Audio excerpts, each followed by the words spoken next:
A few years ago, a man in America ordered an entire electric boat from China. Not a boat motor, not a boat kit, an actual boat. The price? Just $1,000. Today, that barely covers replacing the transmission in many American pickup trucks. Yet somehow, a factory on the other side of the Pacific built it, packed it into a steel container,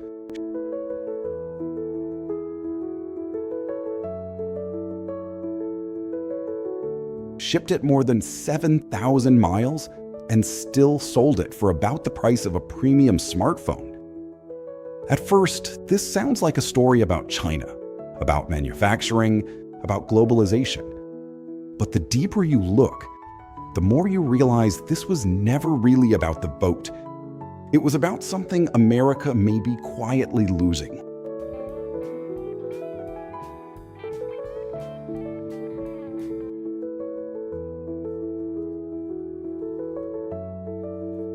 The boat that shouldn't exist. Imagine paying less for an entire electric boat than repairing your truck after the transmission fails. When the container doors first opened, almost nobody reacted with excitement. Instead, people laughed. The boat looked tiny, brightly colored, almost like something you'd find at an amusement park instead of on an American lake. No roaring V8 engine, no luxury seating, no giant touchscreen, no polished wood. Nothing about it looked expensive. And maybe that was exactly why it caught everyone's attention.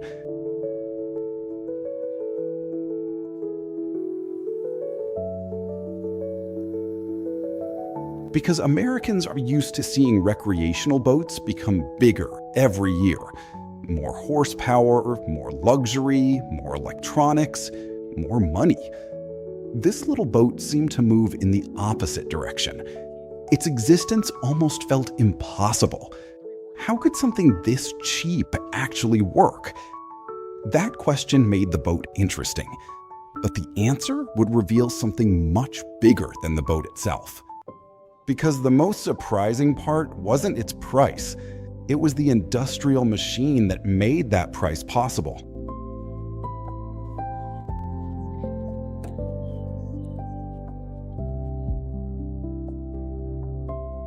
The factory behind the boat. Nobody accidentally builds something this inexpensive. Behind that tiny boat stood thousands of invisible steps. Steel had to be shaped, fiberglass had to be molded, battery packs assembled, motors installed, quality inspections completed. The finished boat was wrapped, loaded into a container, driven to a port, placed aboard a cargo ship, crossed more than 7,000 miles of ocean, unloaded in America, transported again, and still cost only about $1,000.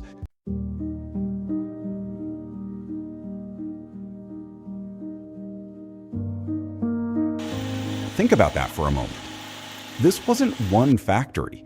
It was an entire ecosystem. Factories supplying factories, suppliers feeding suppliers, shipping companies synchronized with manufacturers like gears inside one enormous machine. China wasn't simply selling an inexpensive boat. It was exporting decades of manufacturing efficiency. But here's the strange part. That still wasn't why Americans wanted to buy it.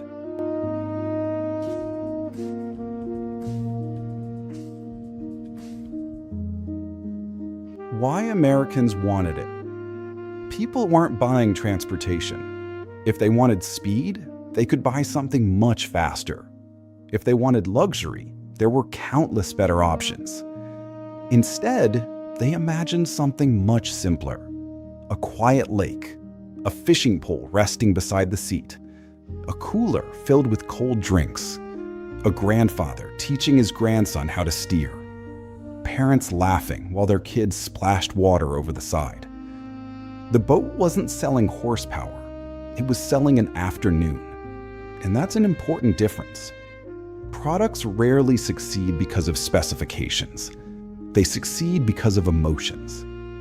A family doesn't remember battery capacity. They remember sunsets, conversations, laughter, moments that seem ordinary until years later.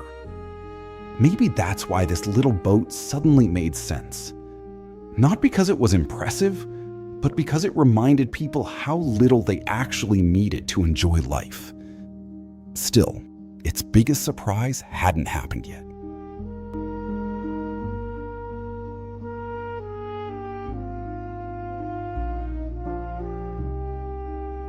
The boat that passed the real test. On paper, this boat should have failed. It was slower than almost everything else on the lake, smaller, simpler, less powerful, less glamorous. Yet once people actually used it, something unexpected happened. Nobody seemed disappointed. Children laughed, parents relaxed, grandparents smiled. The boat quietly did exactly what it promised. It floated. It moved. It created memories. Meanwhile, across America, millions of expensive boats sit parked in garages, waiting for retirement, waiting for the perfect weekend, waiting for someday. This little Chinese boat wasn't perfect, but it was used. And useful often beats perfect. Then something even stranger happened. People slowly stopped talking about the boat altogether. They started talking about something else.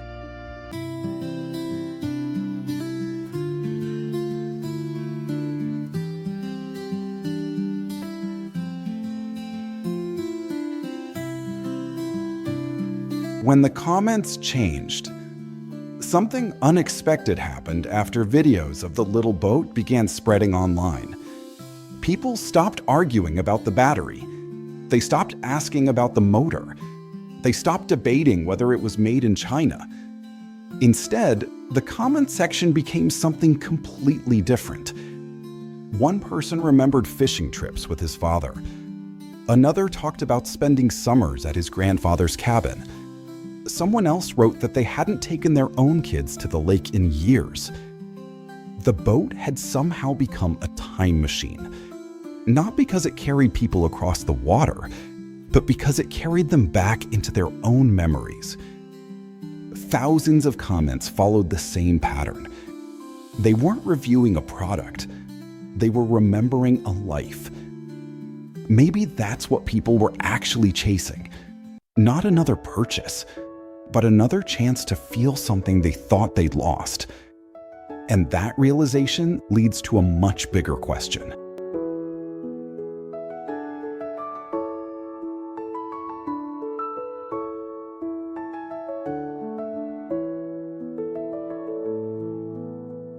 America's invisible shortage. America has more than almost any country in history. More technology, more entertainment, more convenience, more choices. Yet many families quietly feel they have less of something that matters even more: time. Parents leave before sunrise. Children eat dinner without them. Weekends disappear beneath errands, overtime, and endless schedules. Meanwhile, housing costs continue climbing. Healthcare grows more expensive. Childcare stretches family budgets. Education demands even more sacrifice.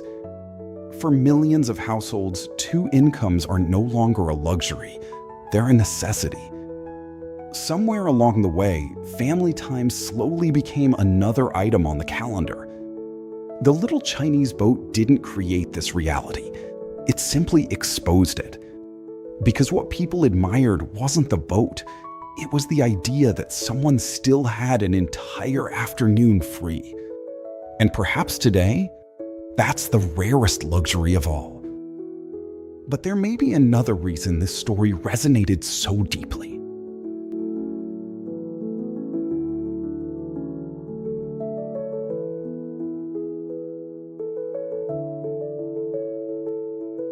The attention economy.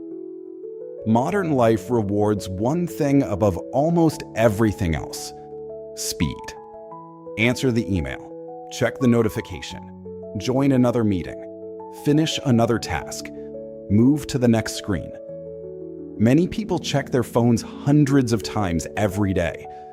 Without even realizing it, our attention has become one of the world's most valuable commodities.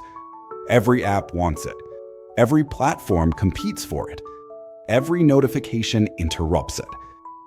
Somehow, we're more connected than ever, yet often less present than ever before. That's what made the little boat feel strangely refreshing. Out on the water, there were no alerts demanding attention, no endless scrolling, no race to keep up, just quiet conversation. The boat wasn't slowing down the lake, it was slowing down life. And suddenly, its value had nothing to do with its price.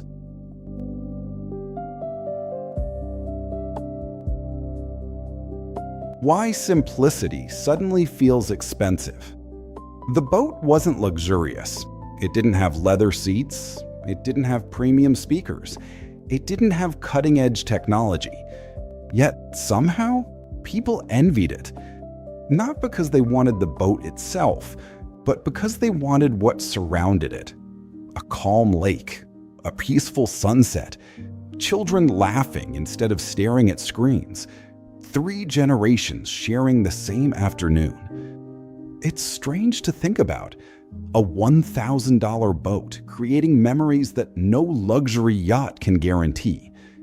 Maybe that's because value isn't created by price, it's created by scarcity. And today, nothing feels scarcer than uninterrupted time with the people we love. That's when the story stops being about simplicity. It becomes about priorities. But one final question still remains.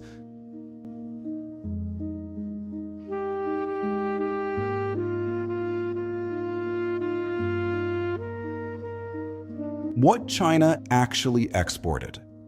Maybe China never really exported a boat. Maybe it exported a question. A factory built it. A container carried it. A cargo ship transported it more than 7,000 miles across the Pacific. Eventually, it arrived at a quiet American lake. Physically, it delivered fiberglass, batteries, and an electric motor. But emotionally, it delivered something else. Perspective. Because the boat forced people to ask a surprisingly uncomfortable question. If something this simple can create so much happiness, what have we been chasing all this time?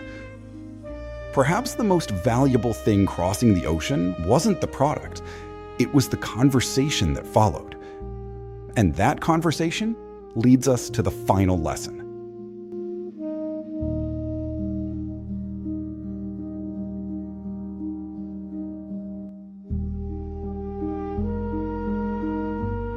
The real luxury.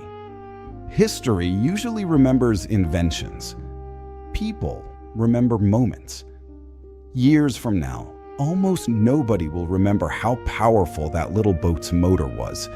Very few will remember its battery size. Almost no one will remember how fast it could travel across the lake. But they will remember who sat beside them. A father, a daughter, a grandfather, a best friend. Technology will continue getting better. Factories will become faster, products will become cheaper.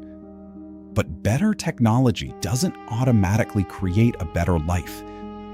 Perhaps that's the biggest lesson hidden inside this tiny Chinese boat. It wasn't really about manufacturing. It wasn't about trade. It wasn't even about China. It was a reminder that in a country constantly chasing bigger houses, bigger trucks, bigger careers, and bigger dreams, the rarest luxury may no longer be something you can buy. It may simply be one quiet afternoon with the people you love.